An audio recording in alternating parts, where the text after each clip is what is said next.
હાલના સંજોગોમાં જે જમ્મુ કાશ્મીરમાં જે આતંકવાદી હુમલો થયો છે એ અનુસંધાને પોલીસ દ્વારા તમામ જે દરિયાઈ વિસ્તારો છે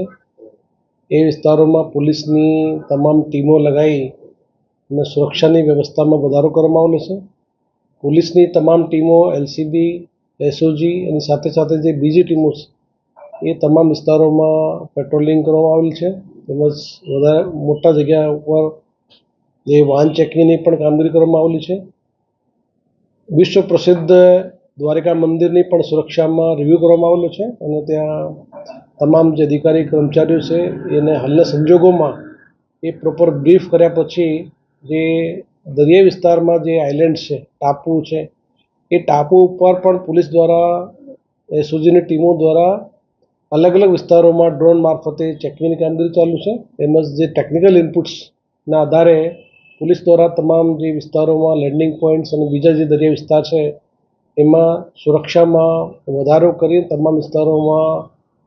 એ અલગ અલગ ટીમો એલસીબીની સાથે સાથે જે લોકલ હોમગાર્ડ છે, જીઆરડીની ટીમો છે એને સાથે રાખી અને હાલના સંજોગોમાં જે સિચ્યુએશન ઊભી થઈ છે એ પ્રમાણે પોલીસની કામગીરીને વધારે ઝડપથી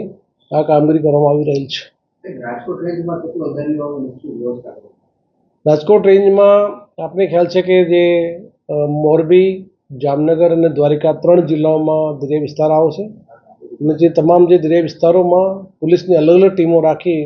અને તમામ વિસ્તારોમાં સુરક્ષાની વ્યવસ્થામાં વધારો કરવામાં આવ્યો છે.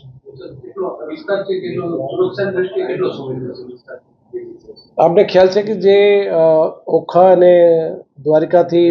આપણા જે દુશ્મન દેશ છે એ ખૂબ જ નજીકમાં છે અને એના કારણે અમારા ત્યાં વિસ્તારોમાં પોલીસની જે તમામ ટીમો છે એને ખૂબ જ એલર્ટ મોડ ઉપર મૂકવામાં આવેલી છે.